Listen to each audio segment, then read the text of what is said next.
ॐ सहनाववतु सहनौ भुनक्तु सह वीर्यं करवावहै तेजस्विनावधीतमस्तु मा विद्विषावहै। ॐ शांति शांति शांति। हरि ओम। आज के इस सत्र में सबका स्वागत है। आवाज में थोड़ी सी बिगाड़ है, लेकिन सत्र चलाया जा सकता है। हमारा विषय चल रहा है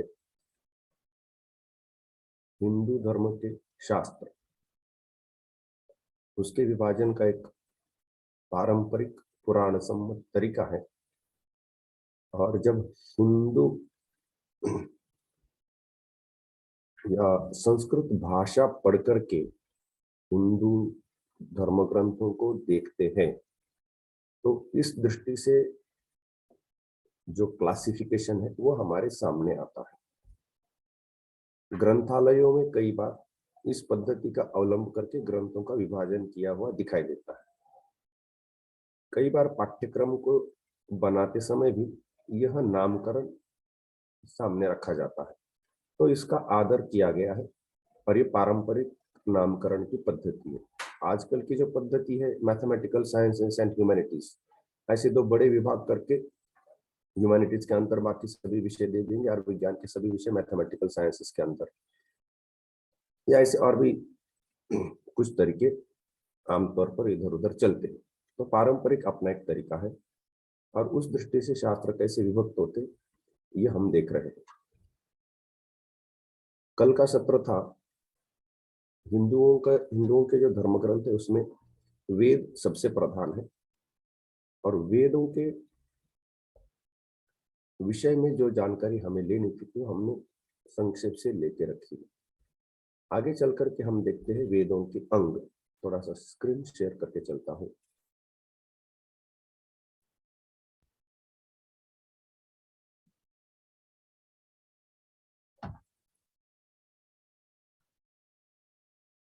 वेदों के अंग, वेदांग।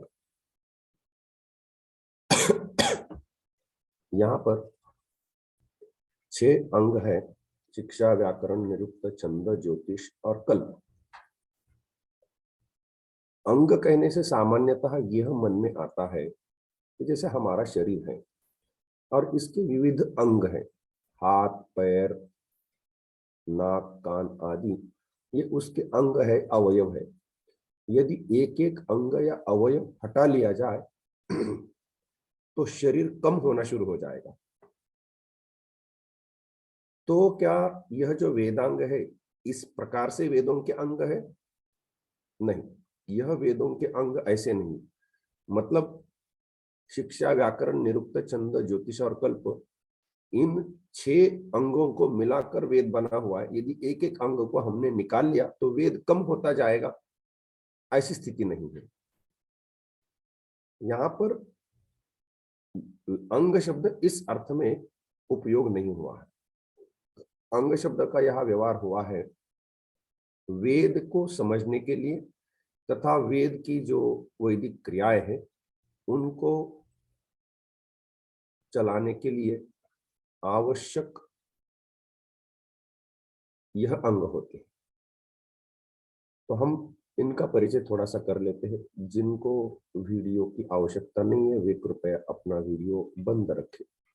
जियोमी करके किसी ने ऑन करके रखा है, कृपया अपना वीडियो बंद रखिए।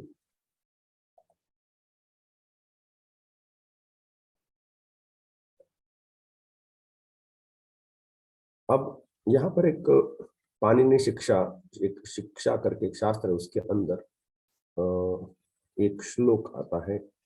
2 श्लोक आ रहे हैं। छंद पादौ तु वेदस्य हस्तौ कल्पोथ पठ्यते ज्योतिषामयनम चक्षुर्निरुक्तम श्रोत्रमुच्यते शिक्षाघ्राणं तु वेदस्य मुखम व्याकरणं स्मृतम तस्मात् सांगमधीत्यैव ब्रह्मलोके महीयते।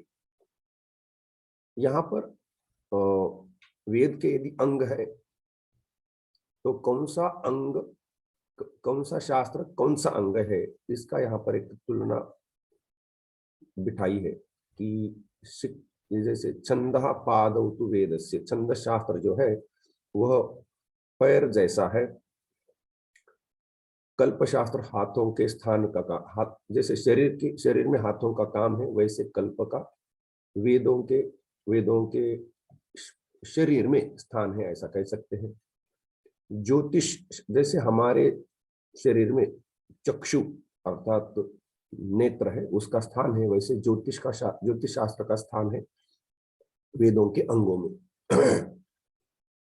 श्रोत्र अर्थात हमारे श्रवण इंद्रिय, उसका जो काम है, वैसे निरुक्त का वेदों के अंगों में स्थान है। जैसे हमारे नाक है घ्राण, जिससे हम गंध लेते हैं, बिल्कुल उसी प्रकार शिक्षा जो है वो घ्राण स्थानीय है। और व्याकरण है मुख स्थानीय, वेदस्य मुखम व्याकरणम स्मृतम, अर्थात हमारे जितने अंग है उसमें प्रधानता होती है मुख की, इसलिए व्याकरण इन सभी अंगों में प्रधान भी है, इसलिए उसको मुख के स्थान पर रखा हुआ है। और ये इन 6 अंगों को पढ़ के तस्मात् सांगम आदित्य एव ब्रह्मलोके महीयते, सांग अध्ययन, सांग किसका अध्ययन करेंगे, ये वेदों के अंग है, तो वेदों के अंगों के सहित वेदों का अध्ययन करे तो ब्रह्मलोक को पहुंचते हैं, इस ब्रह्मलोक प्राप्ति होती है। इस प्रकार से इस श्लोक का भाव है। यहाँ पर एक एक जो शास्त्र है इसकी क्या भूमिका है, ये थोड़ी सी हमें संक्षेप से परिचय कर लेना चाहिए। आए क्यों, क्या काम के लिए आए, तो थोड़ा सा हम एक एक का परिचय कर लेते हैं। शिक्षा,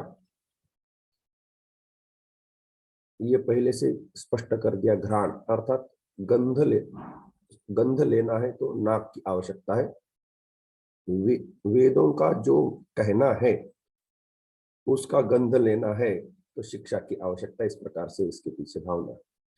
सर्वप्रथम शिक्षा शास्त्र निर्णय करता है, अर्थात इसको एक वाक्य में यदि कहा जाए तो वर्ण उच्चारण का शास्त्र है। शिक्षा खूब कम शब्दों में यदि बोलना है तो वर्णों के उच्चारण का, वेदों के अंदर जो वर्ण है उनका उच्चारण कैसा करना है, इसका यह शास्त्र है। तो इसलिए यहाँ पर निर्णय करना पड़ता है कि कितने वर्ण हैं। तो पाणिनि शिक्षा में एक श्लोक आता है, तो त्रिषष्टि चतुष्षष्टिर्वा वर्णाः शंभु मते मताः। शंभु कोई आचार्य होके गए हैं, उनका कहना है कि त्रिषष्टि या चतुष्षष्टि, एक जो ल वर्ण है अग्निमीळे, इसमें उसके बारे में मतभेद है, कुछ शाखा के लोग मानते, कुछ शाखा के लोग नहीं मानते हैं। तो इसलिए वह वर्ण कुछ लोगों के मत में है और नहीं है, तो उसको माने तो चतुष्षष्टि 64 वर्ण है, नहीं तो 63 वर्ण है। इस प्रकार के संस्कृत के अंदर अंदर इतने वर्ण होते। अब इसमें जो स्वर है, स्वर और व्यंजन ऐसा विभाग हो गया है, उसके अंदर जो स्वर है उनका उच्चारण करना है तो कितना समय लगेगा, उसका काल निर्धारण करने के लिए उन्होंने ह्रस्व दीर्घ प्लुत, इस प्रकार से 3 प्रकार के स्वर होंगे। तो ये ह्रस्व दीर्घ प्लुत क्या होते हैं, तो सामान्यतः कोई भी जो व्यंजन होता है उसके उच्चारण के लिए आप चाहे न चाहे कोई कितना भी प्रयास करे, अर्ध मात्रा का काल लग जाता है। व्यंजन के उच्चारण को हम कुछ प्रयास करें, कुछ भी करिए, व्यंजन का उच्चारण जितने समय में होता है वो अर्ध मात्रा ही होती है, उसको खींचातानी कोई नहीं कर सकता है। उससे दुगुना काल होता है ह्रस्व, और उससे दुगुना होगा, ह्रस्व से दुगुना काल होगा दीर्घ, और ह्रस्व से 3 गुना काल होगा प्लुत। इस प्रकार से ह्रस्व दीर्घ प्लुत भेद से स्वर होते हैं। और स्वर उदात्त अनुदात्त स्वरित होते, इसकी चर्चा हमने थोड़ी सी जब हम वेदों का परिचय करा रहे थे उस समय हमने कर ली है, इसलिए इसके अंदर अभी जाने की आवश्यकता नहीं।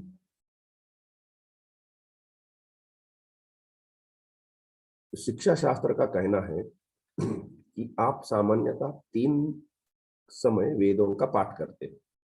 प्रातः सुबह जो वेद पाठ होगा उसको प्रातः सवन कहा गया है, दोपहर को जो होगा उसको माध्यम दिन सवन कहा गया है, और सायं जो होगा उसको सायंकालीन सवन कहा गया है। तो यहाँ पर यह निर्णय किया गया कि गायत्री छंद में जो मंत्र मिलते हैं उनका प्रातः पाठ हो, त्रिष्टुप छंद में जो मंत्र मिलते हैं उनका माध्यम दिन दोपहर के समय पाठ हो, और जगती छंद के जो मंत्र रहेंगे उनको सायं पढ़ना चाहिए, ऐसा शिक्षा शास्त्र का कहना है। यह जो प्रातः सवन होता है वो मंद्र स्वर में करना चाहिए। अब मेरी जो आवाज है वो थोड़ी सी मंद्र स्वर जैसी चल रही है, एकदम दबी हुई निचली आवाज। दोपहर को जो पाठ होगा वो मध्यम स्वर में करना चाहिए, और सायं जो पाठ होना है वो तार स्वर में होना चाहिए, ऊंची आवाज में होना चाहिए, क्योंकि तब गला खुल जाता है। सुबह गला बैठा बैठा रहता है, सुबह ही एकदम से तार स्वर में करने गए तो होता नहीं है, तो इसलिए यह इस प्रकार से व्यवस्था की हुई है। ये प्रातः सवन होता है वो उर से होता है, छाती से होता है, और उसकी जो आवाज है बाघ की जैसी आवाज है वैसी निकलेगी। माध्यम दिन सवन होता है कंठ से, और तब जो आवाज निकलती है वो प्रायः ये चकवा कोई पक्षी है, चक्रवाक उसको कहा गया है, उसकी केका जैसी होती है वैसे वो निकलती है। और सायंकालीन जो सवन है वह सिर से होता है, अर्थात ऊपर भाग, कंठ के भी ऊपर भाग जो आएगा उसको सिर कहा गया है, सिर से होता है, और वो जो आवाज होती है वो मयूर हंस जैसी होती है। क्षमा करिए। और इस प्रकार से यह शिक्षा शास्त्र हमें बताता है कि वेद पाठ करते समय इन नियमों को मान के चलिए। यह और ये शिक्षा शास्त्र जो है, हमने जो शिक्षा शास्त्र के अनुसार यहाँ विषय रखा है वह पाणिनीय शिक्षा शास्त्र है। वैसे और भी कई सारे शिक्षा शास्त्र है, उनमें कम अधिक मात्रा में कुछ मतभेद है वो, लेकिन हमें सामान्यतः शिक्षा शास्त्र किन विषयों को लेकर के चला यह देखना है।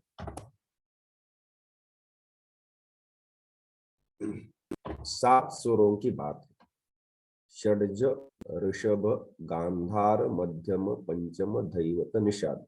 शिक्षा शास्त्र कहता है कि 7 स्वर है, उसी को हम सा रे ग म प ध नि ऐसे हम बोलते हैं, लेकिन इनके वास्तविक नाम ये है कि शिक्षा शास्त्र यहाँ हमें बताता है। और वेदों के अंदर यह 7 स्वर सब प्रत्येक वेद में नहीं मिलेंगे, लेकिन विशेषतः सामवेद के अंदर तो इनका व्यवहार होता है। हम जो वर्णों के उच्चारण करते हैं उनके 8 स्थान है। अष्टौ स्थानानि वर्णानां उरक कंठ शिरस तथा आदि।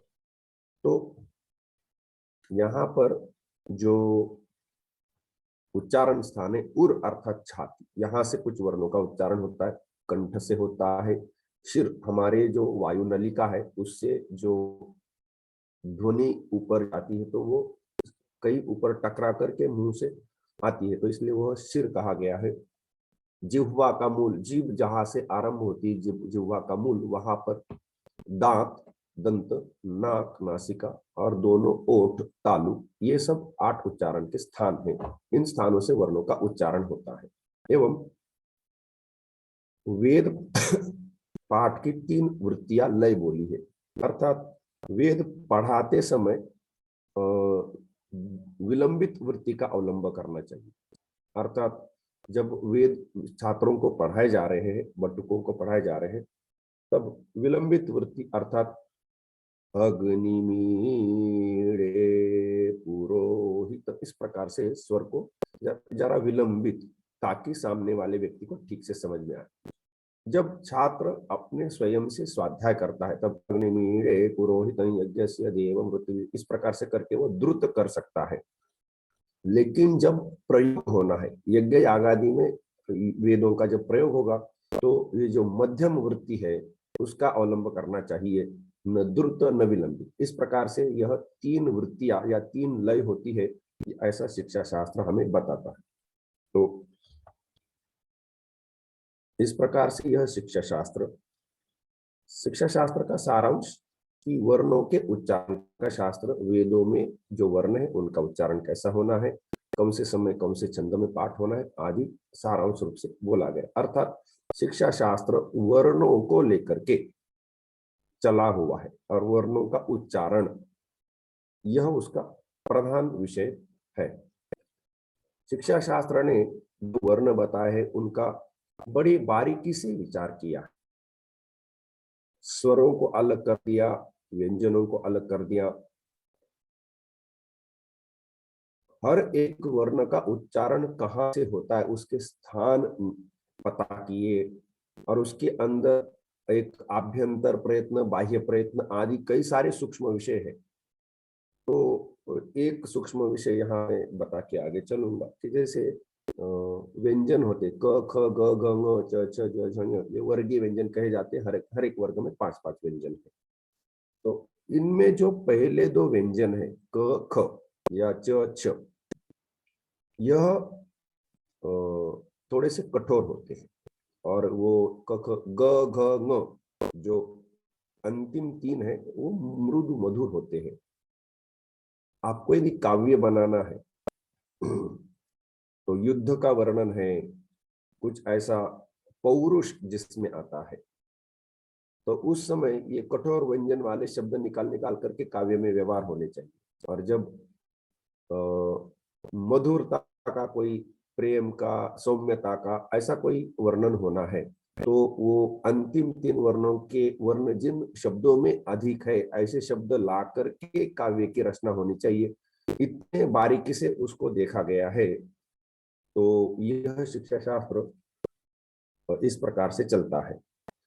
वैसे जो त्रिषष्टि चतुष्टयिर्वा है तो उससे भी अधिक वर्णों की संख्या है, लेकिन उतना विस्तार यह हमें करना संभव नहीं होगा। नहीं तो एक अवर्ण, अकेला एक अवर्ण 18 प्रकार का होता है और हम साधारण बोलचाल में प्रायः ये 18 प्रकार का बोल लेते, वो हिंदी हो, मराठी हो, हमारी जो भारतीय भाषा है उनमें वो 18 प्रकार का हम कहीं ना कहीं व्यवहार करते हैं, लेकिन हमें पता तक नहीं कि 18 हो सकते हैं। 18 18 ई, 18 उ, इतने एक एक के इतने भेद होते हैं। तो इस प्रकार से इतने बारीकी से विचार शिक्षा शास्त्र में हुआ है। शिक्षा शास्त्र का विषय वर्णों से ही है, लेकिन वर्णों को जोड़ने से शब्द बने। कुछ वर्णों का समुदाय किया तो वह शब्द बन जाएंगे। तो जो शब्द है उन शब्दों के प्रकार कितने हैं, तो जैसे नाम, धातु, पद आदि विचार हुआ यहाँ पर। तो कुछ नाम होंगे, कुछ धातु होंगे, कुछ पद होंगे। इन वर्णों को जोड़ करके जो भी वर्ण समुदाय बन रहे हैं उसमें से कुछ समुदाय को प्रकृति बोला है, कुछ समुदाय को प्रत्यय बोला है, और यह प्रकृति और प्रत्यय मिलाकर के हमें पद मिलते हैं या नया शब्द मिलता है, धातु के रूप मिलते हैं। तो सामान्यतः 2 प्रकार के पद आते हैं, सुबंत पद और तिङंत पद। प्रातिपदिक से सुप मिलाने से सुबंत पद और धातु से तिंग मिलाने से तिङंत पद। इस प्रकार से 2 प्रकार के पद होते। इसके इसके बारीकी में अभी जाने की आवश्यकता नहीं, हालांकि मैं व्याकरण में ही मेरी अधिक पढ़ाई है इसमें ज्यादा नहीं जाना है, अभी आवश्यक भी नहीं है। क्या लेकर के व्याकरण चला है हमें देखना है। शब्दों से शब्द जोड़ देने से समास हो जाता है और ये सामासिक पद निर्माण होते। सामान्यतः ये विषय इसमें आ रहा है। इसमें जो ग्रंथ है प्रधानतः जिसको वेदांग कहा गया है वो एक ही है, वो है पाणिनि की अध्याय। वैसे तो व्याकरण बहुत है, संस्कृत भाषा के व्याकरण 8-10 व्याकरण मिल जाएंगे आराम से, संपूर्ण रूप से विद्यमान है। लेकिन उनमें से एक ही व्याकरण है जो पाणिनि मुनि द्वारा विरचित है। उस ग्रंथ का नाम है अष्टाध्यायी। वही व्याकरण का अंग है, क्योंकि वेदों के पदों के रूप बनाने का या शब्दों के रूप बनाने की जो प्रक्रिया है वो केवल पाणिनीय व्याकरण में ही है, अन्य व्याकरणों में नहीं। इस अष्टाध्याय के अंदर 8 अध्याय है और प्रत्येक अध्याय में 4 पाद है। 4 पाद अर्थात उप अध्याय ऐसा कह सकते हैं। हर एक पाद में सूत्र होते हैं, सूत्रों की संख्या अलग अलग है। ऐसा कोई ये नहीं कि हर एक पाद में समान संख्या के सूत्र रखे, ऐसा नहीं।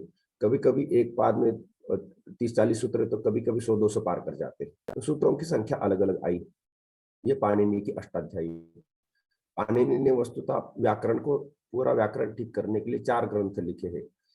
इसको सूत्र पाठ कहते हैं, एक धातु पाठ है, एक गण पाठ है और एक नामलिंगानुशासनम है। ऐसे 4 ग्रंथ लिख करके पाणिनि ने व्याकरण शास्त्र को पुष्ट किया है।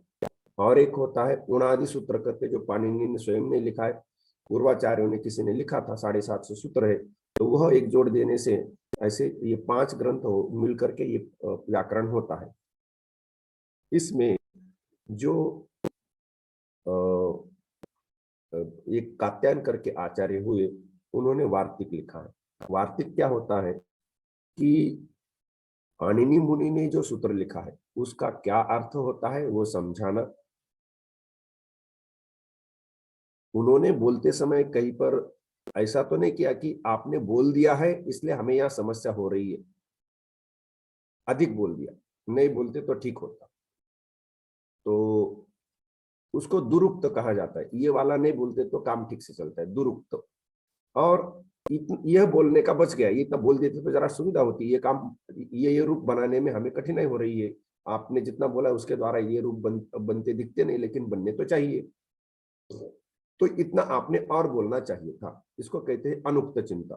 तो उक्त चिंता, दुरुक्त चिंता और अनुक्त चिंता, ऐसे 3 प्रकार की चिंता इस जिस ग्रंथ में होती है उसको वार्तिक कहा जाता है। यदि किसी ने वार्तिक लिखा है तो वो उसका स्वरूप रहेगा कि जो बोला है उसका अर्थ समझाने का प्रयास होगा। ये वाला अधिक बोल दिया है, ये नहीं बोलते तो ठीक होता, और ये बोलने का बच गया है, ये यहाँ पर जोड़ दीजिए। तो ये बड़ा साहसी काम होता है, इतना सरल नहीं। मूल जो बोलने वाले उसके ऊपर जाकर वार्तिक करना, मतलब विशेषता की आवश्यकता है। अष्टाध्यायी तथा वार्तिक ये दोनों मिलाकर के जो स्वरूप है, उसके ऊपर महाभाष्य है पतंजलि मुनि का। पतंजलि मुनि ने कई सारे वार्तिक काट के रख दिए कि नहीं नहीं, वो मतलब वार्तिककार ने कहा कि भाई ये यहाँ पर ऐसा हो रहा है वैसा हो रहा है, लेकिन महाभाष्यकार ने बोला कि भाई तुम ठीक नहीं कह रहे हो, तुम्हारी गलती हो रही है, मूल सूत्र से काम चलेगा। ऐसे कई सारे वार्तिक महाभाष्यकार ने सीधे करके रख दिए और अष्टाध्यायी के द्वारा वो काम संभव हो गया, ऐसा दिखा दिया है। महाभाष्य एक संस्कृत जगत में एक ही भाष्य महाभाष्य कहा जाता है, और वो है व्याकरण का ये पतंजलि का ग्रंथ व्याकरण महाभाष्य। पाणिनि मुनि कब हुए पता नहीं, सामान्यतः यहाँ से लेकर 3 से 4 हजार वर्ष पूर्व हुए होंगे, और उनके बाद में कात्यायन, पतंजलि। तो ये इनके समय निर्धारण बड़ा ही जटिल है, वो होता नहीं है। कई 4-5 हजार वर्ष जोड़ लीजिए तो वो निकल के आता है। ये पाणिनि गौतम बुद्ध के पहले हुए हैं, पतंजलि भी गौतम बुद्ध के पहले हुए ऐसा लगता है, क्योंकि उन्होंने जो भाष्य लिखा उसके अंदर बुद्धिज्म का कोई प्रभाव नहीं दिखता है, वार्तिक में भी नहीं दिखता है, तो ये गौतम बुद्ध आने के पहले हुआ है, ऐसा एक सामान्यता पौरापुरी निर्णय करने का एक तरीका दिखाई देता है। और ये संस्कृत भाषा जो है वो केवल हिंदुओं की ऐसी बात नहीं है। इस पर एक अच्छा व्याकरण लिखा है जैन मुनि ने भी, तो इसलिए जैनों का भी व्याकरण है। तो इसमें संस्कृत भाषा भारत में हिंदुओं की, जैनों की, बौद्धों की और नास्तिक चारवाकों के भी ग्रंथ संस्कृत में ही है। तो इस सबकी साधारण भाषा रही है। जो भी वहां पर विचार होना था वो शिक्षित समाज में रखने का माध्यम था संस्कृत। दूसरी भाषाओं का इसलिए व्यवहार किया नहीं जाता था। तो इसीलिए जो भी कुछ आस्तिक नास्तिक विचारधारा है सभी संस्कृत के अंदर, इसलिए संस्कृत भाषा ये भारत में जितने भी धर्म संप्रदाय बने हैं, मत बने हैं, जैसे चारवाक तो कोई धर्म संप्रदाय नहीं, एक मत है, तो जो बने हैं उन सब की ये साधारण भाषा है। और इसके अंदर जैनों का भी व्याकरण है, बौद्धों का कोई व्याकरण नहीं दिखाई देता है। व्याकरण में 2 संप्रदाय दिखाई देते, माहेश्वर संप्रदाय और माहेंद्र या ऐन्द्र संप्रदाय।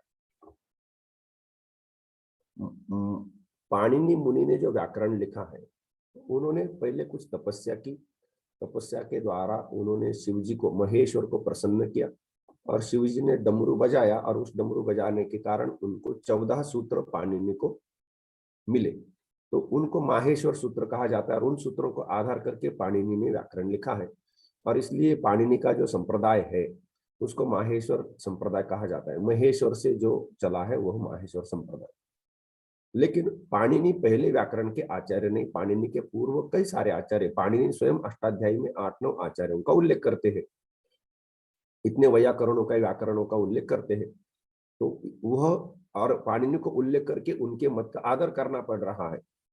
तो ये जो पहले जो व्याकरण हुए हैं उसमें सर्वप्रथम जो व्याकरण आरंभ होता है वह इंद्र ने किया है। और इंद्र ने जो प्रयत्न किया वहां से जो व्याकरण चला उसको ऐन्द्र संप्रदाय या महेंद्र से माहेंद्र संप्रदाय कहा जाता है। पाणिनि ने जब व्याकरण लिखा है तब तक तो काफी पानी बह चुका था। रामायण महाभारत आदि कितने सारे ग्रंथ पाणिनि के पहले ही हो चुके थे, उसके बाद पाणिनि आए हैं। ऐसा दिखाई देता है कि रामायण महाभारत आप पुराण आदि ग्रंथों में ऐसे कितने सारे शब्द है जो पाणिनि व्याकरण के द्वारा बनते नहीं हैं। तो किसी को लगा कि भाई पाणिनि व्याकरण है वो थोड़ा सा कम लगता है, रामायण में महाभारत में जो पद है वो भी नहीं बना पाते हम, तो कैसा ये व्याकरण रहेगा। तो कटाक्ष करके एक जन ने ये बोला है कि यान्युज्जहार माहेंद्राद व्यासो व्याकरणार्णवात पदरत्नानि किंतानि संति पाणिनि गोष्पति।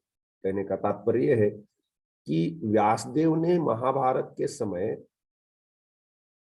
महेंद्र का जो व्याकरण है, माहेंद्र व्याकरण, उससे वह समुद्र के समान है। महेंद्र ने जो व्याकरण लिखा है वो व्याकरणार्णव, तो व्याकरण सागर है। उस सागर से रत्न निकाल निकाल करके पदों को व्यवहार करके व्यासदेव ने काम चलाया है। लेकिन वह रत्न पाणिनि के गोष्पद में कहाँ है?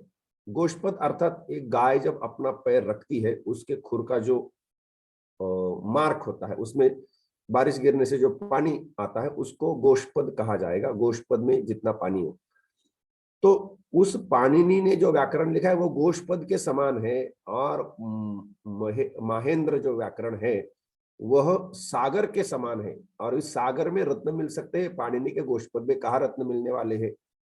तो इस प्रकार से कटाक्ष करके किसी विद्वान का ये कहना है। तो यहाँ कहने का तात्पर्य ये है कि पाणिनि के पहले भाषा और भी समृद्ध थी, और भी पद बनते थे, और भी व्याकरण थे। पाणिनि के समय पाणिनि ने जिस प्रकार से व्याकरण की रचना की है उसके द्वारा रामायण महाभारत आदि जितने भी इस पाणिनि के पूर्ववर्ती जो ग्रंथ है उसके कई सारे पद सिद्ध करना कठिन हो जाता है। लेकिन आजकल पाणिनि का ही व्याकरण सर्वोपरि मान करके उसी का अवलंब चारों ओर किया गया है, क्योंकि पाणिनि के पूर्व वाले व्याकरण आज मिलते नहीं। ये जो महेंद्र संप्रदाय के जो व्याकरण है वो नहीं मिलते। सबसे प्राचीन व्याकरण जो उपलब्ध है वो पाणिनि व्याकरण ही है। एक कातंत्र व्याकरण का एक ग्रंथ है, कुछ लोगों का कहना है कि पाणिनि के पहले हुआ है, बाद में हुआ है, आदि आदि। इसके बारे में मतभेद है, लेकिन वैसा कोई पाणिनि के पूर्व का व्याकरण का ग्रंथ आज सुलभ नहीं है। और इसलिए यह इस प्रकार से व्याकरण के दो संप्रदाय है। ये कब जाकर के व्याकरण इतने उच्च कोटि का हो गया है, भाषा इतनी सूक्ष्मता को पहुंची है, और आज उसका न हम उपयोग कर पा रहे हैं ना उसके तुल्य कोई विश्व में भाषा ही है। 3, 4 या 5,000 वर्ष पूर्व इस शिखर को पहुंची है ये भाषा। इन लोगों ने इतनी सूक्ष्मता से विचार करके, जैसे कि मान लीजिए अंग्रेजी भाषा में स्वर कितने हैं, व्यंजन कितने, उनका कोई विभाजन का सर पैर नहीं, कोई कौन सा भी वर्ण कहीं पर भी डाल दिया है, कुछ भी हुआ है। कैपिटल लेटर से स्मॉल लेटर से, क्यों कैपिटल होने थे और क्यों स्मॉल होने थे, इसका भी कुछ सर पैर नहीं है। खैर, अंग्रेजी भाषा को संस्कृत भाषा जैसे पूर्णता लाभ करने के लिए और 2-4 हजार वर्ष भी जाए तो भी आएगी कि नहीं पता नहीं है। एक भाषा को, संस्कृत भाषा जितनी पूर्णता को लाभ करने में आज भी हम प्रयास करें तो हजारों वर्ष निकल जाएंगी। और ये माहेश्वर के समय या महेंद्र या इंद्र के समय यह भाषा इतने उच्च कोटि को पहुंची थी, तो उसके पहले कितने हजार वर्ष हुए होंगे। क्या 200-300 वर्षों में केवल भाषा इतनी सूक्ष्मता में आ सकती है? तो इससे हमें पता चलता है कि यह भाषा कितने समय से व्यवहार हो रही होगी। आगे चलते हैं।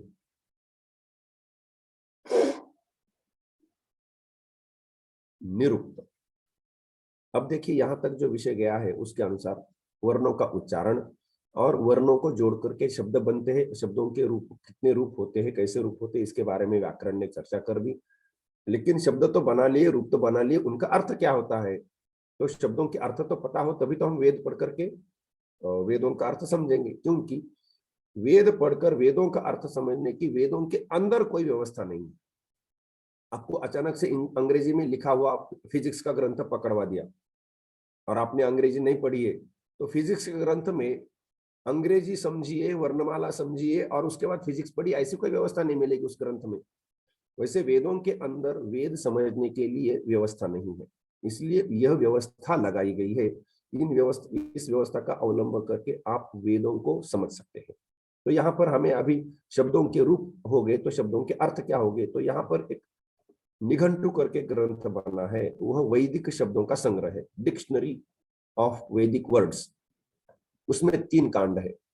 नैघंटु कांड जिसमें समानार्थक शब्द है, नैगम कांड जिसमें विरुद्धार्थक शब्द है, दैवत कांड जिसमें देवताओं के नामों का संकलन किया हो। इस निघंटु को आश्रय करके यास्काचार्य ने निरुक्त लिखा है। और ये जो निरुक्त है उसमें 4 प्रकार के पद होते हैं, ऐसा बोला है, नाम, आख्यात, निपात, उपसर्ग आदि।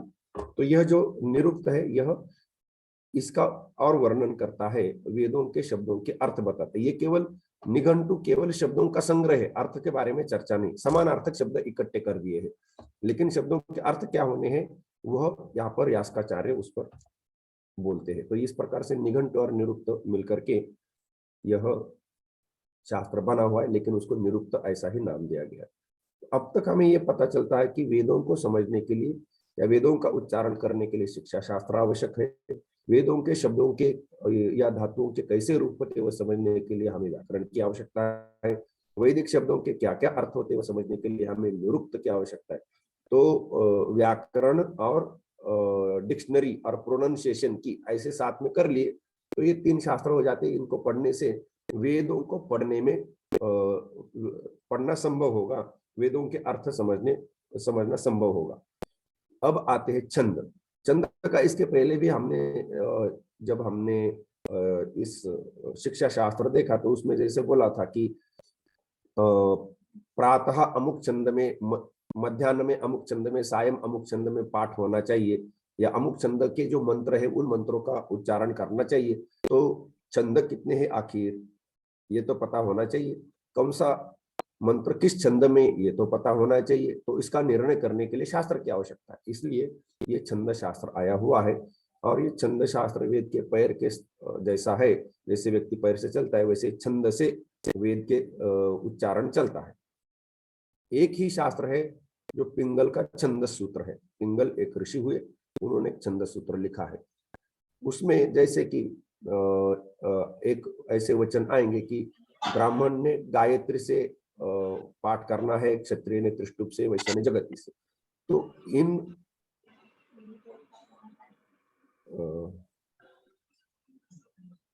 कृपया सबको म्यूट करिए।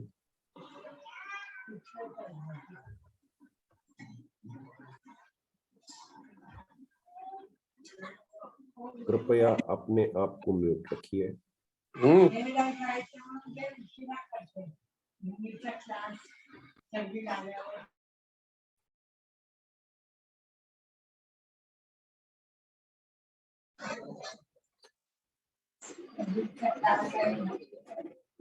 कृपया अनिल कुमार मल्लेलवार जी, कृपया अपने आप को म्यूट रखिए। अनिल कुमार मल्लेलवार जी, कृपया अपने आप को म्यूट रखिए।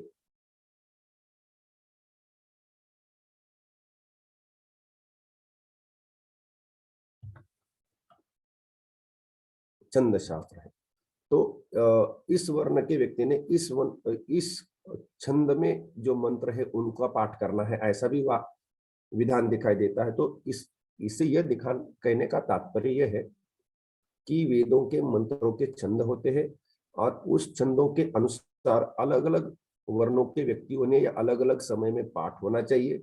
ये हमें दिखाई देता है कि जैसे अग्नि अधिष्ठान करना है, अग्नि स्थापन करना है, तो तब ब्राह्मण ने अमुक, क्षत्रिय ने अमुक, वैश्य ने अमुक छंद का, तो छंद पता होना चाहिए। और ये छंद निर्णय करने का काम ये छंद सूत्र है या छंद शास्त्र है वो करता है। छंद कितने, इसकी पहले भी चर्चा हुई, गायत्री, उष्णिक, अनुष्टुप, बृहति, पंक्ति, त्रिष्टुप, जगति। इसमें थोड़ा सा छंद होता क्या है, आखिर ये बात क्या है, तो थोड़ा सा समझने का प्रयास करते हैं। हम वैदिक ये नहीं लिए है, शंकराचार्य द्वारा विरचित एक गुरुअष्टक है, उसके एक श्लोक का एक चरण उठा लिया है हमने। वो है शरीरम स्वरूपम सदा रोग मुक्तम। इसमें छंद कैसे चलेगा, तो छंद के लिए क्या होता है कि 3 स्वरों को इकट्ठा करी, शरीरम, स्वरूपम, यहाँ पर सदा रो, तीनों को इकट्ठा करना है, सदा रो।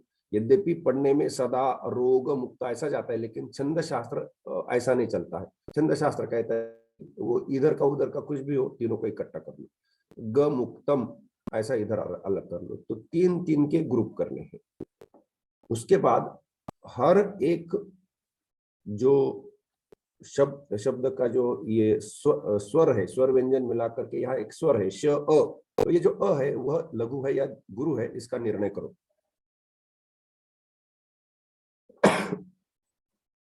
तो यहाँ हमें दिखता है कि श के बाद जो अ है वो लघु है, र के बाद जो ई है वो गुरु है। इसके अपने नियम है, उनके इतने नियमों में हम नहीं जाएंगे। तो इस प्रकार से लघु गुरु गुरु, लघु गुरु गुरु, लघु गुरु गुरु, लघु गुरु गुरु, इस प्रकार से हमें हर एक जगह पर यही दिखाई देता है। और यह जो इस प्रकार से लघु गुरु गुरु यदि मिलेगा तो उसको यह ऐसा गण बोला है, तो यह गण है, यह गण है, यह गण है।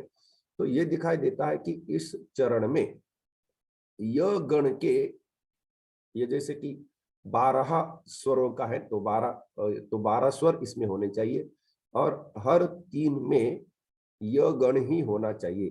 तो यह श्लोक जब चारों चरणों को पूर्ण करके जाएगा तो उसमें यह नियम मान के चलना पड़ेगा कि वह लघु गुरु गुरु, लघु गुरु गुरु, लघु गुरु गुरु ऐसा होना चाहिए। तो शरीरम स्वरूपम सदा रोग मुक्तम यशश्चारु चित्रम धनम मेरु तुल्यम। तो यशश्चारु चित्रम धनम मेरु तुल्यम, इसमें यशश्चारु चित्रम धनम में रुतुल्यम ऐसे विभाग करके हर 3-3 का स्कैनिंग करेंगे तो हमें ये वाला दिखाई देगा।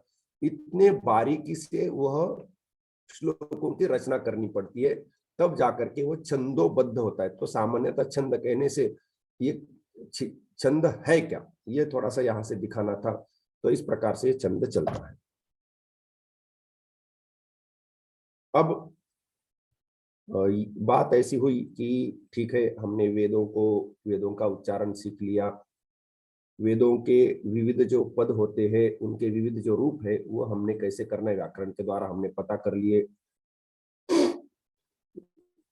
निरुक्त के द्वारा हमें यह भी पता चला कि वैदिक शब्दों के क्या अर्थ होते हैं, एवं हमें यह भी पता चला कि कौन सा वैदिक मंत्र किस छंद में होता है, ये हमने पता कर लिया। बहुत अच्छा।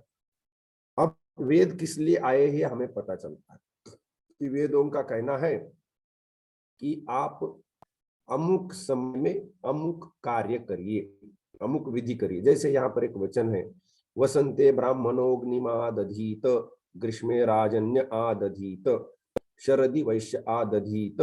इस प्रकार से तैत्तिरीय ब्राह्मण में ये वैदिक वचन है। या फल्गुनी पूर्णमासे दीक्षेरन तैत्तिरीय संहिता में आता है। कृत्तिकासु अग्निमादधीत तैत्तिरीय ब्राह्मण में है।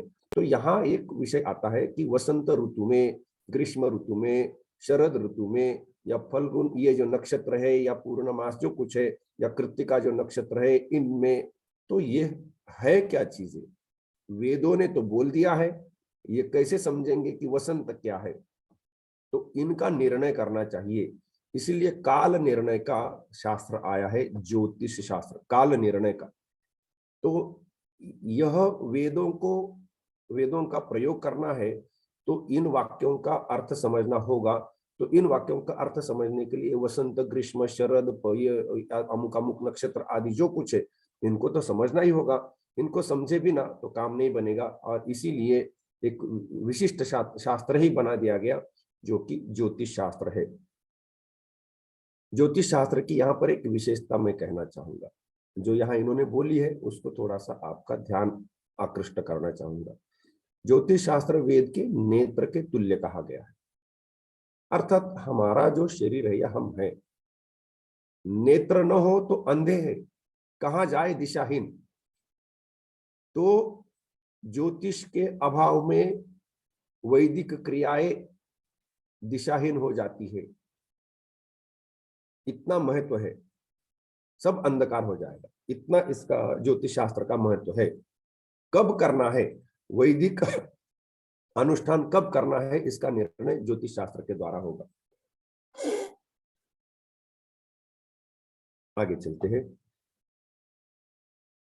ज्योतिष शास्त्र जैसे गर्ग आदित्य आदि आचार्यों ने ज्योतिष शास्त्र किया है, उसमें सामान्यतः क्षण क्या है, मुहूर्त क्या है, दिवस क्या है, रात्रि क्या है, तिथि पक्ष मास ऋतु नक्षत्र चंद्र सूर्य ग्रहण आदि, इन सभी का निर्णय ज्योतिष शास्त्र करता है। ज्योतिष शास्त्र की सामान्यतः दो शाखाएं, सिद्धांत ज्योतिष और फलित ज्योतिष। सिद्धांत ज्योतिष यह इन विषयों को लेकर के चला है, वो सिद्धांत ज्योतिष है।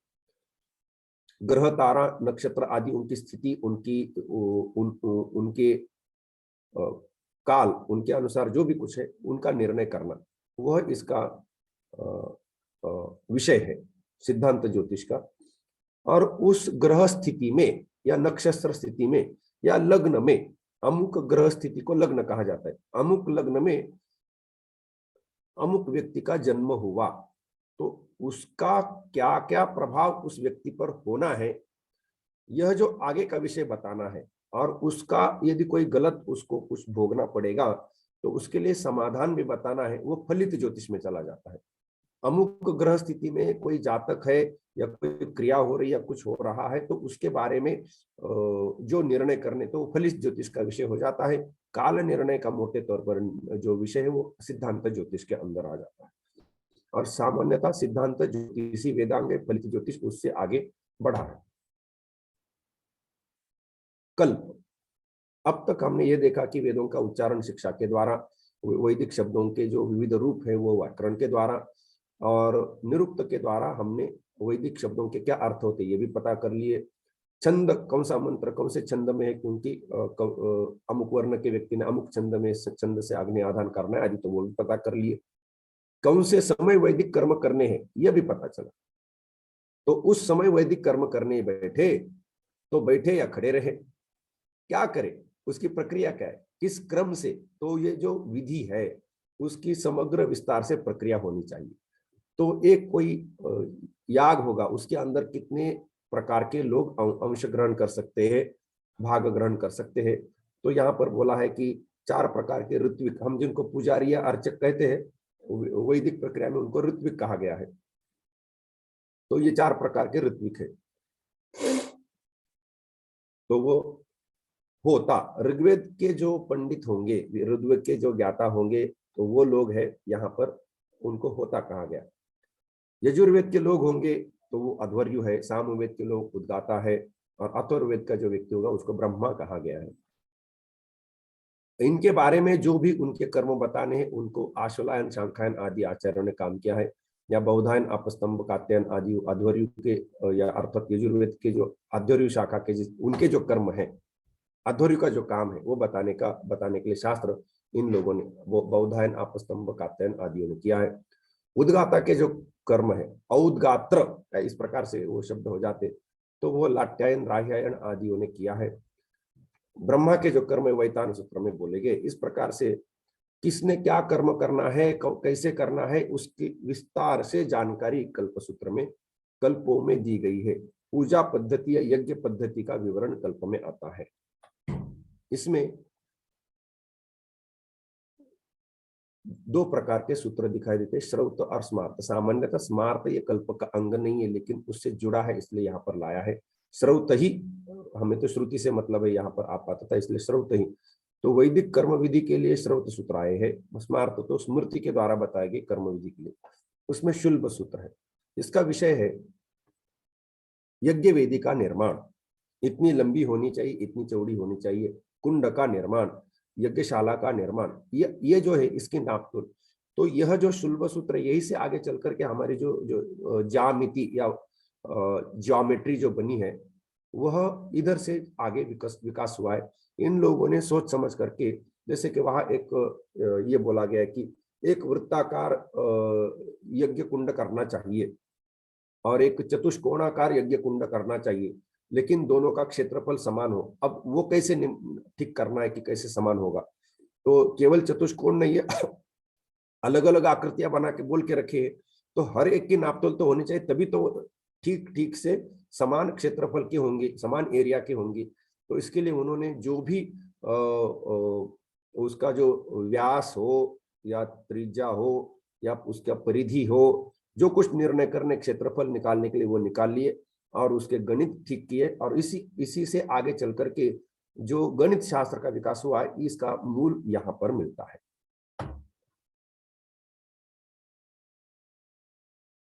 स्मृति में जो कर्म है उसके लिए स्मार्त सूत्र है। उसके सामान्यता दो प्रकार है, धर्म सूत्र और गृह्य सूत्र। धर्म सूत्रों का विषय है वर्णाश्रम धर्म और गृह्य सूत्रों का विषय संस्कार। वर्ण अर्थात चार वर्ण, ब्राह्मण, क्षत्रिय, वैश्य और शूद्र, चार वर्ण है। और चार आश्रम है, ब्रह्मचर्य आश्रम, गृहस्थाश्रम, वानप्रस्थाश्रम और संन्यास आश्रम, ऐसे चार आश्रम है।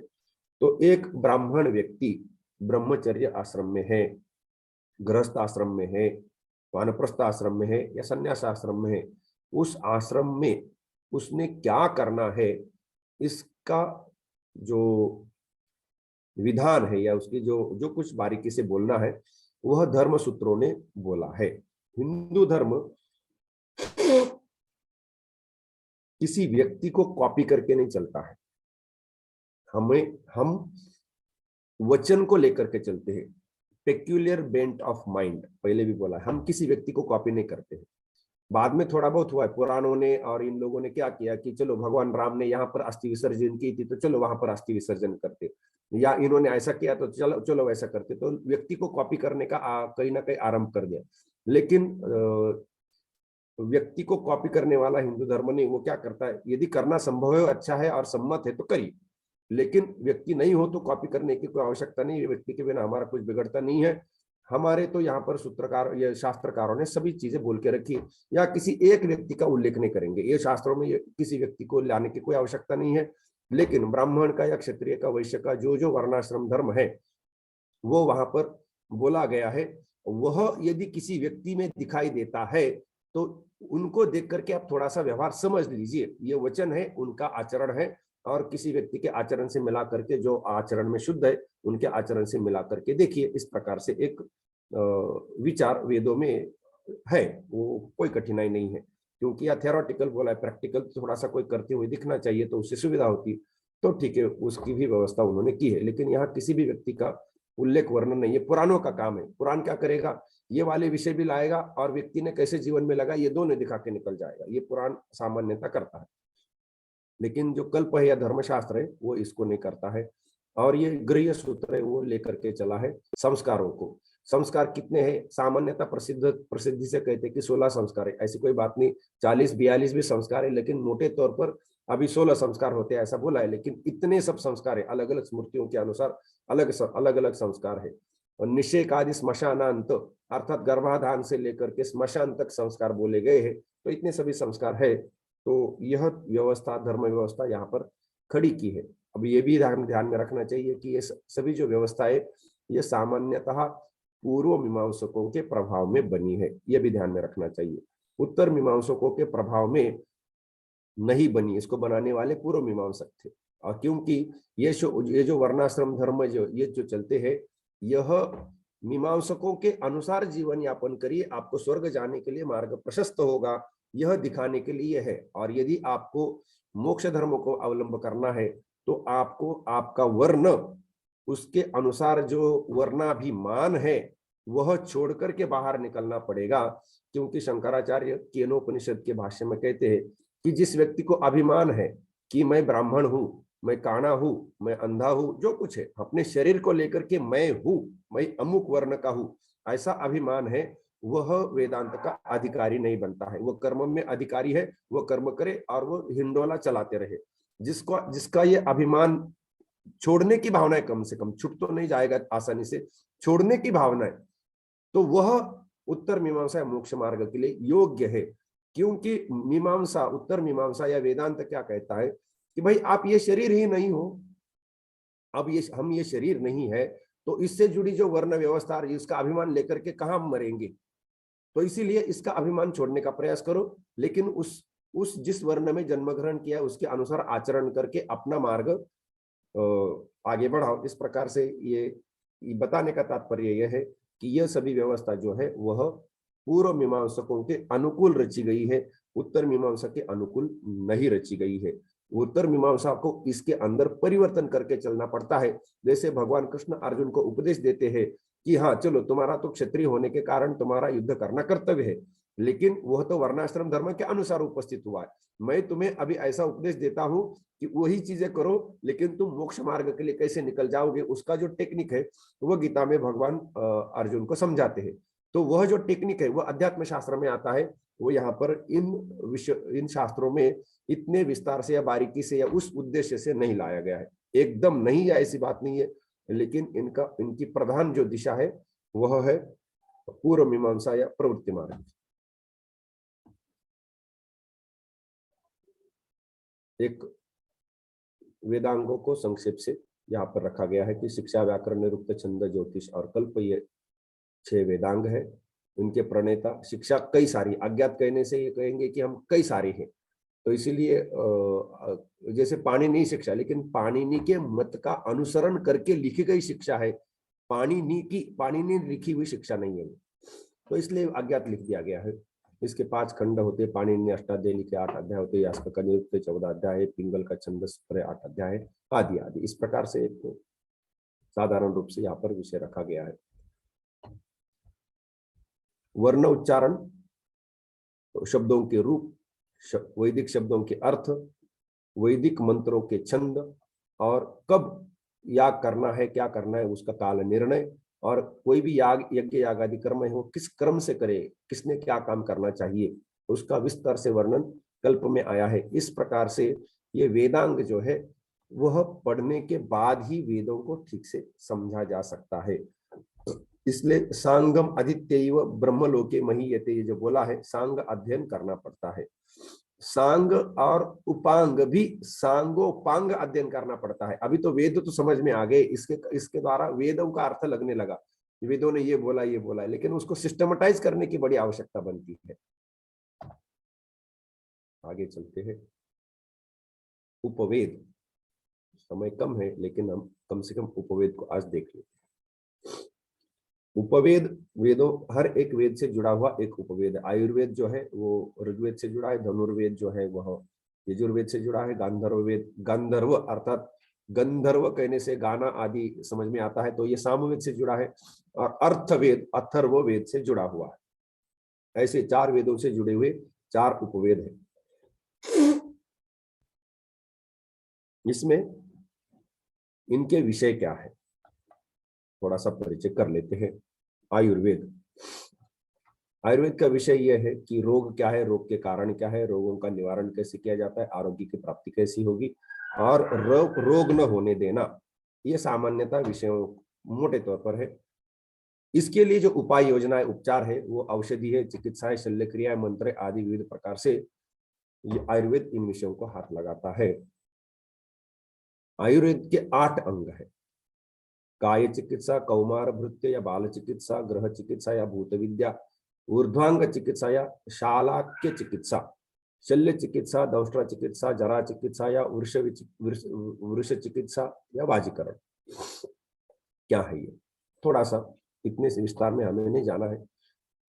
मोटे तौर पर पूरे शरीर की चिकित्सा काय चिकित्सा, लेकिन जिसको हम पीडियाट्रिक्स कहते हैं, बाल चिकित्सा, बच्चों के लिए, उसका विशेष विभाग कर दिया, बाल चिकित्सा, कौमार भृत्य या बाल चिकित्सा। हम सामान्यतः अभी जो आजकल के जो एलोपैथी वाले हैं वो भूत बाधा कोई होती है इसको मानते नहीं है, या ग्रह का कोई प्रभाव, दुष्प्रभाव होता है ये भी नहीं मानते हैं, लेकिन इन ग्रहों का या भूतों का आदि प्रभाव व्यक्ति पर होता है, उसका भी निवारण करना चाहिए। इस विषय को भी आयुर्वेद स्थान देता है, उसके समाधान के रास्ते बोलता है। ऊर्ध्वांग चिकित्सा अर्थात ऊर्ध्वांग कहा जाता है सर जो सबसे महत्वपूर्ण है। तो ऊर्ध्वांग चिकित्सा के बारे में उधर अलग से स्पेशलाइजेशन कह सकते हैं। शल्य चिकित्सा ऑपरेशन, शल्य अर्थात ऑपरेशन करना। दंष्ट्रा डेंटिस्ट, दंष्ट्रा अर्थात डेंटिस्ट्री या डेंटिस्ट के जो विषय है वो इसमें है स्पेशलाइजेशन।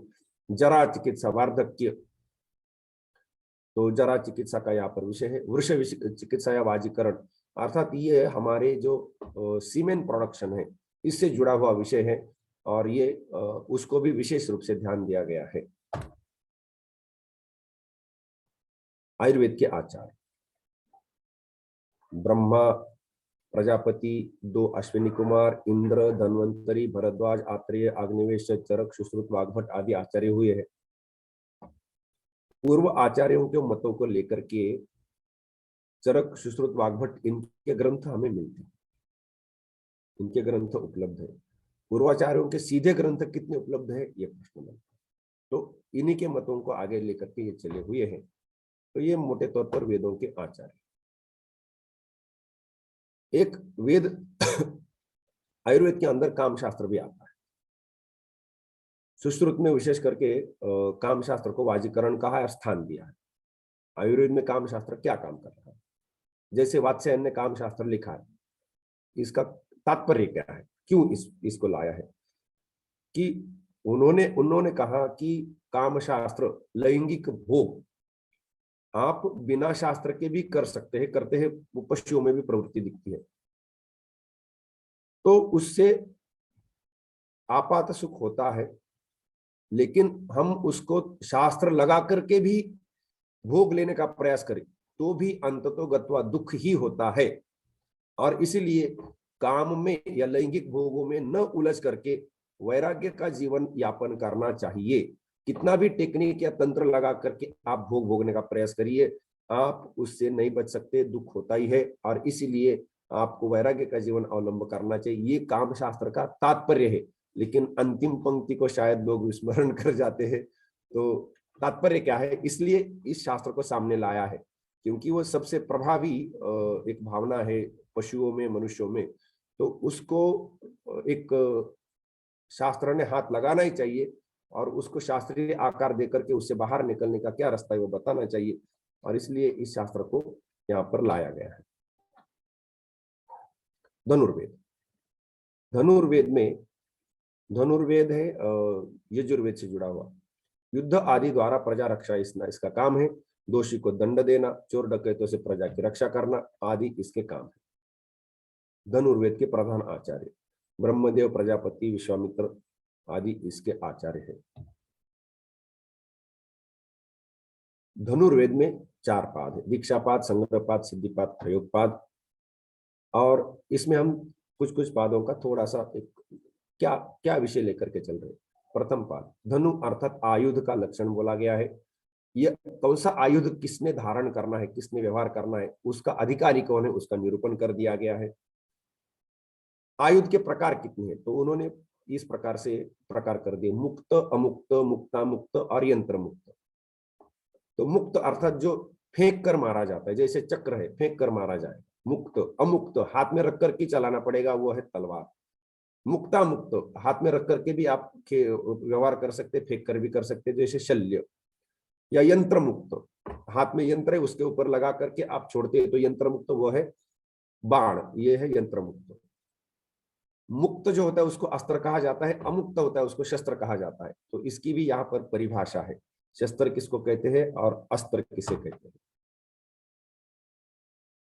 दीक्षापाद में ये विषय आता है कि अस्त्रों के नाम क्या है। ब्रह्मास्त्र, ब्राह्म अस्त्र, वैष्णव अस्त्र, पाशुपतास्त्र, प्राजापत्यास्त्र, आग्नेयास्त्र आदि अस्त्रों के नाम है। धनुर्वेद का शास्त्र उपलब्ध है और उसमें ये जो ब्रह्मास्त्र है, वैष्णव अस्त्र, उसके मंत्र भी लिखित है। हालांकि सीधे ओम नमो नारायणाय आदि इस आकार में नहीं लिखे हैं, थोड़े से गुप्त रूप से लिखे, लेकिन लिखे, थोड़ा पढ़ने से वो समझ में आ सकते हैं कि क्या मंत्र है। और वो मंत्रों को सिद्ध करने के प्रकार भी बोले हैं। तो ये अस्त्रों के नाम है। युद्ध के 7 प्रकार होते हैं, धनुर्युद्ध, चक्र युद्ध, भाला युद्ध, खड्ग युद्ध, छुरी युद्ध, गदा युद्ध, हाथों से मल्ल युद्ध। तो युद्धों के कितने प्रकार है, इसकी बारीकी से उन्होंने विचार किया है। संग्रह पाद आता है। संग्रह में आयुधों के लक्षण दिए हैं, आचार्यों के लक्षण दिए हैं, आयुध संग्रह के प्रकार दिए हैं। ये जो आयुध अर्थात जो वेपन्स है वो उसके संग्रहण अर्थात कब उठाना है, कौन से ऋतु में उठाना है, आदि आदि उसके जो विषय ये बारीकी से उसमें वर्णन किए हैं। ये संग्रह पाद है। सिद्धि पाद में गुरु परंपरा से सिद्ध सिद्ध विषय शस्त्रों का बार बार अभ्यास। तो गुरु परंपरा है इसमें, उसके द्वारा जो शस्त्र या अस्त्र सिद्ध किए गए हैं, ऐसे विशेष शस्त्रों का बार बार अभ्यास करना है। और उसके बारे में अमुक ऋतु में अभ्यास करो, या अभ्यास मतलब प्रैक्टिस, प्रैक्टिस करो, अब अमुक ऋतु में नहीं करना है आदि, इसके बारे में बारीकी से चीजें बोल के रखी है। और ये कितना अभ्यास करने से क्या सिद्धि मिलेगी, कितना अभ्यास करने से कौन सा अस्त्र ठीक से चलाने का सामर्थ्य होगा, आदि आदि विषय उसमें वर्णन है। मंत्र एवं देवता की सिद्धि, मैं थोड़ी देर जैसे बोल रहा था कि ये इनके मंत्र है, इनकी देवता है, इन मंत्रों को और देवता को यदि सिद्ध करते हैं तो इसके द्वारा ये अस्त्र प्रभावी हो जाते हैं। तो ये कैसे करने हैं, इसकी सिद्धि की प्रक्रिया क्या है, वो धनुर्वेद में लिखी हुई है और ये शास्त्र उपलब्ध है सबके लिए। प्रयोग पाठ, तो देवता के अर्चन तथा अभ्यास से सिद्ध अस्त्रों का प्रयोग कैसे करना है, यह विषय उसमें आता है। तो इस प्रकार से संक्षेप से धनुर्वेद का विषय हमें पता चलता है। गांधर्व वेद, मनोरंजन करने हेतु गीत वाद्य नृत्य नाटक आदि जो विषय है वो गांधर्व वेद का विषय बनता है। गांधर्व वेद का मुख्य प्रयोजन है मनोरंजन द्वारा देवता का आराधन और समाधि, इधर मुख्य ध्यान देना चाहिए। हमें मनोरंजन की बड़ी इच्छा होती है, तो हम अब हॉलीवुड बॉलीवुड के द्वारा जो मनोरंजन कराया जाता है वो केवल मनोरंजन मात्र होता है, लेकिन मनोरंजन भी हो, देवता की आराधना भी हो और समाधि लाभ भी हो, तो मनोरंजन का मनोरंजन और ये सभी फायदे यदि होते तो कौन छोड़ेगा, कौन बुद्धिमान छोड़ना चाहेगा। तो इसलिए आचार्य भरत मुनि ने जो गांधर्व वेद लाया है, या गांधर्व वेद अर्थात जो शास्त्र लाया है, भरत मुनि का नाट्य शास्त्र है, तो उन्होंने जो जिस प्रकार से विषय को सोचा है कि ठीक है मनोरंजन की कामना है, तो ये उल्टे सीधे जो गाने हैं हम आजकल हमारे पूजा अर्चाओं में बजाते हैं बॉलीवुड वाले, तो उनको न बजा करके देवताओं के भजन भी तो कितने सुंदर होते हैं, तो इनको भी तो बजा सकते हैं। तो ये इसके द्वारा देवता का आराधन होगा और समाधि लाभ, इसी के द्वारा भजन कीर्तन के द्वारा समाधि लाभ की ओर आप बढ़ सकते हैं। इतना उदात्त उद्देश्य रख करके इस शास्त्र का प्रणयन लाना, समाज में उसको लगाना, यह इसके पीछे शुद्ध भावना है। तो यह है गांधर्व वेद। इसका प्रधान लक्ष्य है देवता की आराधना तथा समाधि। तो यह हमारे जो शास्त्रकार है अपने प्रधान लक्ष्य से कभी भी विचलित नहीं होते हैं। अर्थवेद, अर्थवेद या अर्थशास्त्र भी कहा जाता है। नीति शास्त्र, अश्वशास्त्र, शिल्प शास्त्र, सूपकार शास्त्र अर्थात पाक शास्त्र, चतुष्षष्टि कला शास्त्र आदि इसके अंदर आते हैं। अर्थात हमने जो जो देखा, जैसे कि मनोरंजन की जो विद्या है, युद्ध विद्या है, या फिर आयुर्वेद में आरोग्य रक्षा की जो विद्या है वो बोली गई है। इसको इस प्रकार से देखिए कि ठीक है कि आपने शरीर को निरोग बना के रखा है, रोग नहीं होना इसके लिए शास्त्र लाया है, और आपने सीमाएं सुरक्षित कर दी, अंदर भी कंटक शोधन कर दिया, चोर डकैतों से हमें बचा दिया, बहुत अच्छा, बहुत सुंदर। अब ऐसे सुरक्षित देश में और निरोग शरीर लेकर के क्या करे बैठे बैठे, तो ठीक है मनोरंजन करो, लेकिन फालतू का मनोरंजन करके क्या लाभ होगा। ऐसा कुछ मनोरंजन बताइए कि जिससे हमें हमारा जो अध्यात्म मार्ग है या जो भी मोक्ष मार्ग है वो प्रशस्त हो। तो इसलिए ऐसा मनोरंजन करके चलिए तो बड़ा सुंदर होगा। लेकिन भाई खाने पीने की तो व्यवस्था होनी चाहिए ना। देश सुरक्षित होने से काम नहीं होता है और शरीर निरोग होने से काम नहीं होता है। मनोरंजन के तो आप बहुत कार्यक्रम के ऊपर कार्यक्रम आयोजन कर सकते हैं, खाना पीना चलना चाहिए, उसके लिए कोई विद्या बताइए। तो इसके लिए विद्या लाई है, वो है इस प्रकार से अश्वशास्त्र, शिल्प शास्त्र, सूपकार शास्त्र, चतुष्षष्टि कला। चतुष्षष्टि कला के अंदर 64 कलाएं है, तो वह विविध प्रकार की कला उसके अंदर है। तो वह सामान्यतः हम जो उसमें एक जैसे कि शैया सजाना, यही एक कला है चतुष्षष्टि कला के अंदर, शैया कैसे सजानी होती, या केश विन्यास, हेयर स्टाइलिंग जो है वह उसकी भी एक कला है। तो ऐसी चतुष्षष्टि कलाओं में कितनी सारी कलाएं हैं जो जीवन के विविध अंगों की आवश्यकता है, वह उसका भी ध्यान दे करके अर्थवेद ने इन सबको इसके अंदर ला करके रखा है। इधर ये देखने से एक हमें सोचना चाहिए कि पारंपरिक जो शास्त्र रहे हैं, उन्होंने जीवन के प्रायः सभी अंगों का अवलोकन करके उसके समाधान के लिए जो जो शास्त्र आवश्यक है, उन शास्त्रों को ला करके हमारे सामने रखा है। उसके जो नामकरण है वह पारंपरिक है, आधुनिक तरीके से नामकरण नहीं हो, लेकिन वह सब उन्होंने सोच करके सामने ला करके रखा है। ये यहाँ पर विशेषता है। तो इसके बाद उपांग का विषय आता है, वो हम कल लेंगे। तो आज यही तक विषय को हम समाप्त करते हैं।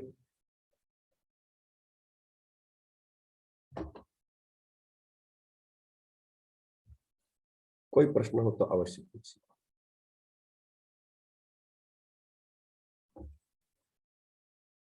किसी को कोई प्रश्न हो तो पूछ सकते हैं। हालांकि ये शास्त्रों का विषय, इधर अधिक प्रश्न होते नहीं, जब तत्व चर्चा होगी तो प्रश्न बनते हैं।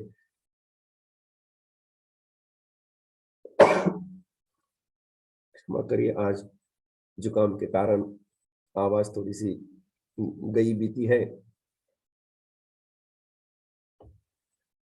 कोई प्रश्न हो तो अवश्य पूछिए, अन्यथा हम सत्र का विराम कर सकते हैं।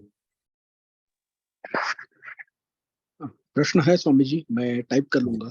जी बोलिए। बोलने की ज्यादा जरूरत नहीं पड़ेगी। नहीं, आप बोल दीजिए, कोई बात नहीं, हम ऐसे सीधा ले सकते हैं। अच्छा, हम ज्योतिष का ज्यादातर अर्थ प्रचलित है, या फिर मैं ऐसा मानता हूँ कि ये आगे क्या होगा इस घटनाक्रम को ज्योतिष मानता हूँ।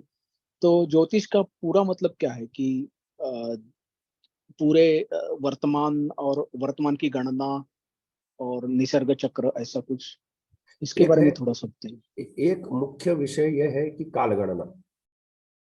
हम जो हाँ हाँ 24 घंटा कहते हैं, मुहूर्त कहते हैं, काल, मास, पक्ष, सौर काल गणना, चांद्र काल गणना, इसकी सभी तो गणना होनी चाहिए।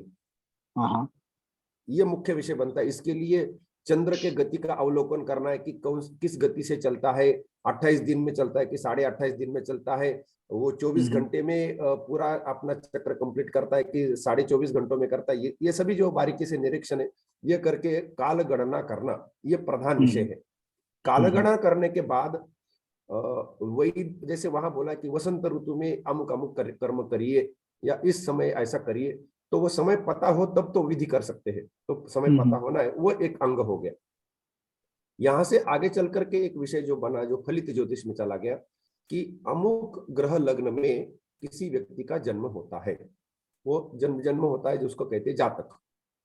तो जो जातक है, उस जातक के जन्म के समय जो ग्रह स्थिति है, उसके अनुसार उसके आयु में जो भोग है, सुख दुख का जो अनुभूति, वो क्या क्या हो सकती है, वह निर्देश हमें वहां से मिलते हैं। उसका वो शास्त्र बना हुआ है।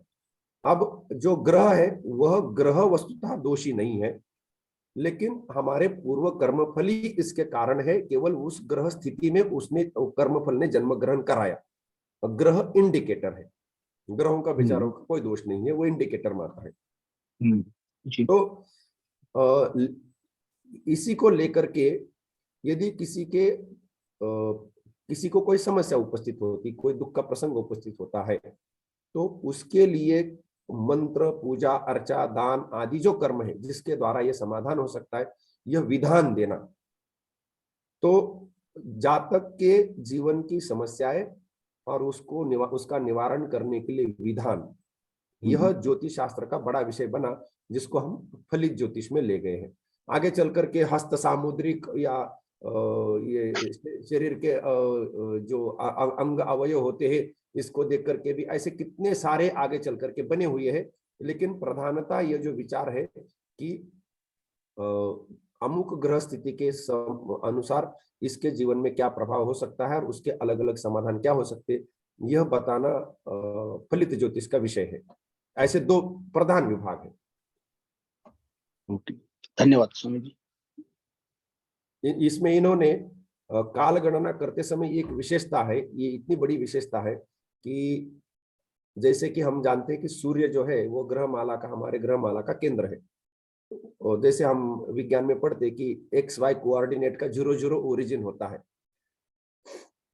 तो इन्होंने क्या किया कि हाँ ठीक है, हम मानते हैं कि सूर्य ग्रहमाला का केंद्र है, लेकिन उन्होंने, हम जैसे ओरिजिन शिफ्ट करते हैं, थोड़ा सा हायर मैथमेटिक्स में जाते हैं तो ओरिजिन शिफ्ट किया जाता है। 0 0 ओरिजिन को दूसरे जगह ले जाकर के वहां से यदि इक्वेशन बनाना है तो क्या बनेगा, ऐसा गणित में एक विषय आता है। तो इन्होंने क्या किया कि वो जो 0 0 ओरिजिन है सूर्य का, उसको शिफ्ट करके पृथ्वी पर रखा, और सूर्य पर बैठे वहां से यदि ग्रहों की गति देखते हैं तो ये होगी, वो बात है।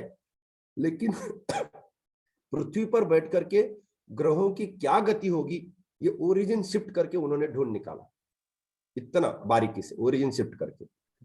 इतना ही नहीं, पृथ्वी के किसी भी स्थान पर एवं हजारों वर्ष पहले या हजारों वर्ष बाद में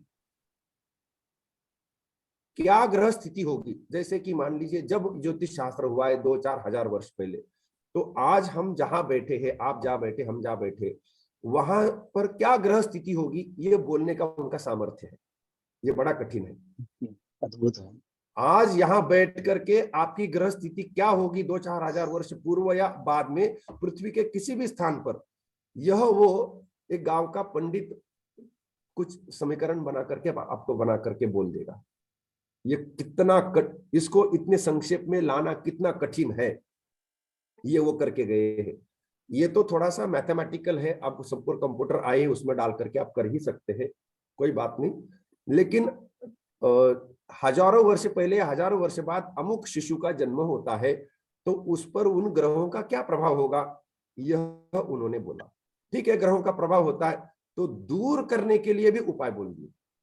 तो पृथ्वी पर किसी भी स्थान पर किसी भी काल में किस व्यक्ति की क्या ग्रह स्थिति हो सकती है, उसको क्या समस्या हो सकती है और उसका क्या समाधान होना है, यह कितना बड़ा विषय है, सोच करके ही दिमाग चकरा जाता है, कितना कठिन है।